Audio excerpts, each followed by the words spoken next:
And so we've really looked at the agronomy side and said, well, man, if this kernel of seed if it was planted right at the right, and it came out with the right emergence, with the right spacing, with the right nutrient, then it would produce another 30 bushel per acre.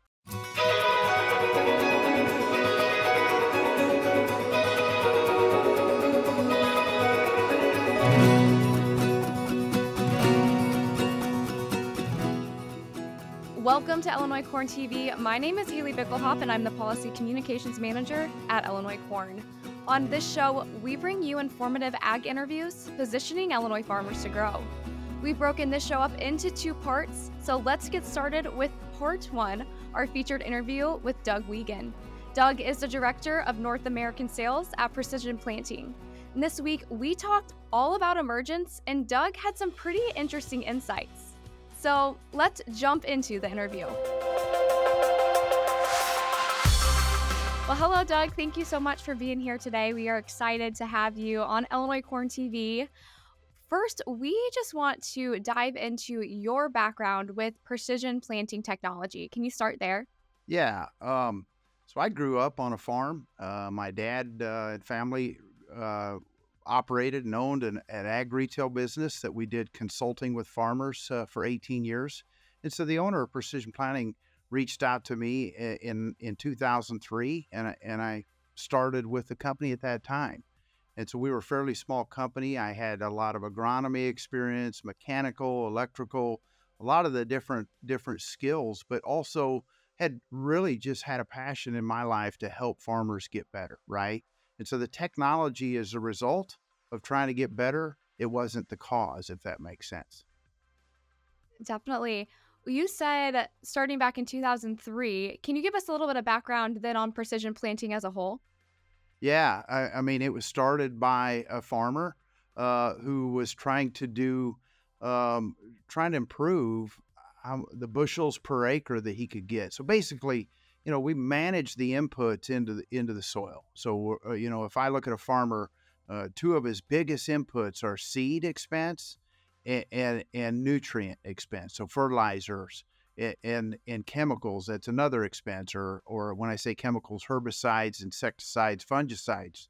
And so as those expenses are some of the highest inputs in an acre of investment to grow crops, we have looked at areas where that has been inefficient or very, how do you say it? Errors that are creating agronomic loss, right? And so we've really looked at the agronomy side and said, well, man, if this kernel of seed if it was planted right at the right, and it came out with the right emergence, with the right spacing, with the right nutrient, then it would produce another 30 bushel per acre if we could do that with every seed, right? So we look for the errors, and those errors that we find agronomically in the field is what really has driven our engineering team to find and create solutions that fix those errors. And once we fix those errors, guess what? There's return on investment. And so it's not about value to my pocketbook or Precision Planting's pocketbook. It's you're looking for the problem on the farm that the customer has, and then what is the cost of that problem economically and agronomically, and then if we can we create a solution that fixes that problem? And in a nutshell, that's what precision planting is. We look for areas that we can help the average farmer, every farmer, not just the average farmer. If he's going to spend $800 per acre in growing a crop, how do we help him return another $100 per acre? Not by increasing the 800 acres. He may buy a little bit of equipment, but equipment a lot of times it's a one-time spend, and you may get 5 to 10 years return off of that. But when I buy seed and I buy fertilizer, guess what? I'm going to spend that every year. I don't get to spend the money on seed this year and, that also pays me back following years. No, it's a 1-year investment, 1-year return. And so the equipment and the management side is generational. Definitely. We see and hear that a lot here at Illinois Corn. And we know that you are at the forefront of innovation here for growing crops. Can you tell us even some more of these ways that precision planting is transforming the way that farmers are growing their crops? We started focusing on developing a better meter, a meter that singulates, or the meter that singulates or populates out of the bulk seed tank to the ground.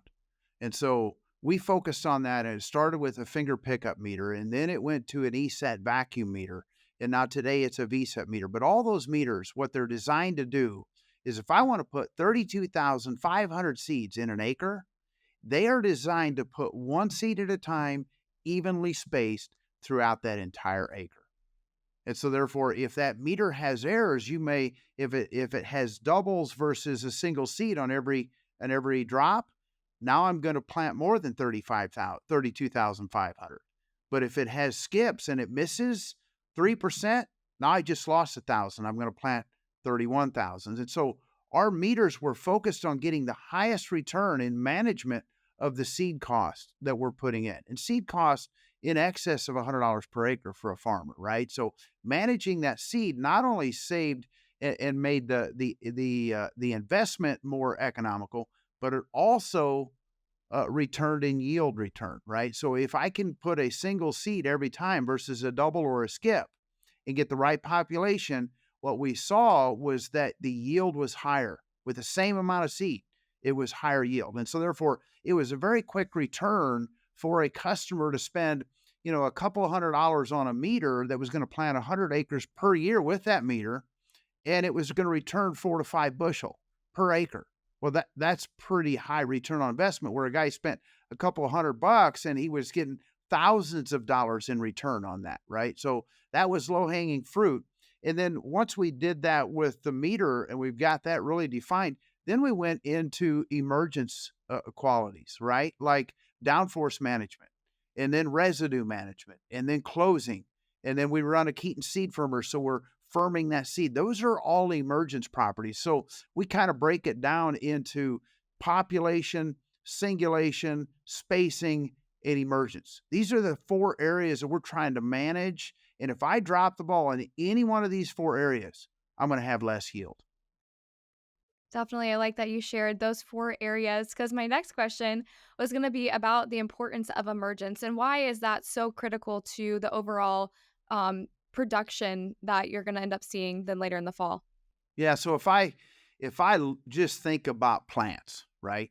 If you think about your blade of grass in your yard, and you have grass that's a foot tall, and a new seed germinates.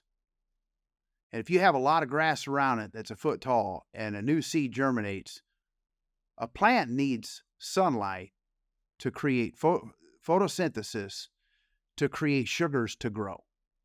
Well, that new young blade of grass that just germinated, will it receive sunlight if you have a foot tall of grass? Probably not. Therefore, it's going to get choked out. It's not going to survive.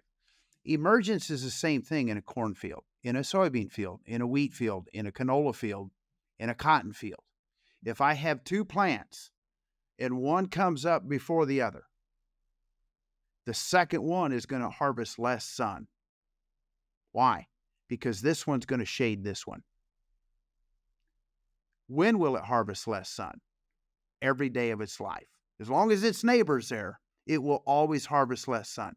So what I just explained to you was the value of emergence. If I have 2 plants and one is harvesting more sun, they're going to create more sugars within that plant through the biology process, the plant growth process. And therefore, that plant that harvests more sun every day of its life is going to produce more food, more grain, more fruit. The plant that harvests less sunlight every day of its life is going to produce less fruit, less grain. It's a pretty simple concept, isn't it? So emergence matters because that's what we're trying. In order to get the maximum yield on each crop per acre, my goal as a farmer, as a producer, is going to try to get every seed with that entire acre to come out of the ground at the exact same time. If I can set that stage, I know right out of the gate I have the optimum yield potential. Definitely. So what are then some of the practical steps farmers can do to achieve, that consistent result across their fields? We teach this a lot. It's not just about precision planting products. It is about what's the problem. And so, when we start with emergence, the first thing I have to do is I have to have a clean furrow or a clean seed environment, clean of residue. And so if I have residue in and around that seed or on top of that seed, it's going to insulate, it's going to wick moisture away, it's going to do a lot of things negatively negative agronomically. So I'm going to clean that residue away. That's step one. And then after that, we've got to get the proper depth to where we get consistent moisture and temperature and oxygen. So every seed has to have moisture, temperature, and oxygen. They have to have enough heat, enough moisture, or I shouldn't say enough, sufficient, right? It's got to have a sufficient amount of moisture, temperature. It's got to have oxygen. And so I need to create the environment that each seed has that potential and a consistent potential. So we're going to clean residue. At Precision Planting, we designed something a few years back called the Reveal Row Cleaner. And so the Reveal Row Cleaner, that's its job, is to clean away a path where I'm going to then slice with 2 double disc openers a furrow, a V trench, where I'm going to drop the seed in, but it's going to be as residue free of environment as possible. That helps on the emergence score when we can do that. The next thing is, once I put that seed in the furrow, we designed a tool called the Keaton Seed Firmer. The Keaton Seed Firmer looks like a little piece of plastic that's a plastic tail, and it's got pressure down in the furrow. And so when that Keaton Seed Firmer comes in there over that seed after it's dropped, its job is just to take that seed and push it to the bottom of the V furrow and eliminate any air pockets that would be around that seed. Now you got good seed to soil contact. You have to have that in order to trigger consistent or quick emergence, right? Or germination. And then one of the tools we also designed for emergence is a closing system called Furrow Force. And so Furrow Force is designed to close the furrow from the bottom up. So if I have a furrow like this, it's got closing wheels that come in here like this, and it's going to close that furrow from the bottom up. By closing it from the bottom up, now you're maintaining the moisture. The moist soil is down at the bottom of that furrow, 2 inches deep. It's more moisture there than it is up top. I need that moisture around the seed. So we're going to close that furrow from the bottom up, and then we're going to lightly tamp it with what we call a set of stitch wheels on the backside. It eliminates any air pockets. It eliminates the smearing of any sidewalls, and it lightly tamps behind it so we don't lose moisture with too much loose soil above and around that seed. And then when we designed our tools, we went about that with a design perspective, understanding where the weaknesses were that were causing it, and now we designed and fixed it out of it. So those 3 tools all do a tremendous job of eliminating variability from seed to seed to seed. Very good. Well, it sounds like you guys have a whole arm sleeve full of technologies to share with farmers. Do you have any? I'm sure you have a lot of success stories, but is there anything that comes to mind right away of a comment that you've heard from farmers, maybe thanking you for your help in improving their operations? I had an area agronomist that covered the southwest quadrant of Iowa. He calls me up after one spring, and he said, Doug, he said, you guys need to come. Can I get you to come to our meetings that we're having this summer with farmers? He said, I'm not a dealer of yours. I'm an area agronomist. But he said, I walk fields all after planting for months in the entire area that I cover, which is 25% of a state that's the largest state of corn production in the U.S.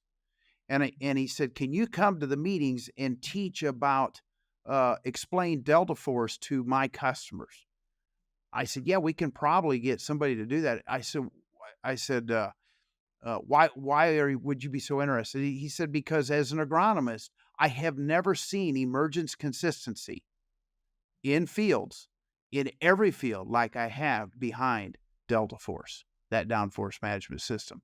So that's pretty rewarding when you can see that, not just from a farm, but from a guy that covers an agronomist that's focused on plant health.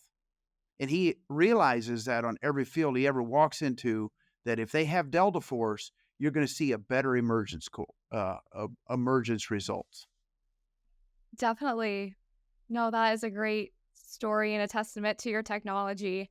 Well, I guess my last question here, you've done such a great job answering all of the other ones, but my last question would just be what else would you like to add? Is there anything that we've missed that is really important to your company? We just have a passion here at Precision Planning to really try to help solve problems, real problems that the customer's having, and obviously focused on the agronomic side, right? We want our customers to succeed in business, not just by buying a product and making it a little bit, but it's bigger than that. How do we help them? How do we learn with them? And how do we teach them how to become better managers and stewards of really this process of putting seed in the soil and managing the nutrients and the chemicals and the spray? And we want to do that in a way that is responsible. We also want to do it in a way that's profitable and generational. Definitely. Us at Illinois Corn couldn't agree more. We're always trying to use the best of the resources we have here. And I know our farmer members, many of them are use your technology and are really thankful for the work that you guys are putting in. Also, thanks for sharing a little bit of your background. It seems like you're very passionate about agriculture, and that goes back to just your beginning and starting like so many of us. So we really appreciate you taking the time today, and thank you for hopping on. Thank you, Haley. I appreciate the time. So now we're going to go on to part 2, not to be corny.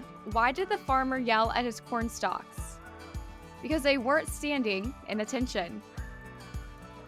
Which is Corny, but especially, it's good. I know, and it's especially frustrating when you have uneven emergence, right? That's right.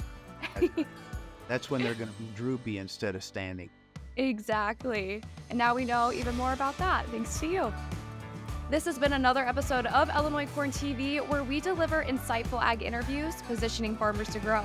Stay tuned for more content every week, and be sure to subscribe on YouTube and wherever you get your podcasts. We'll see you next week.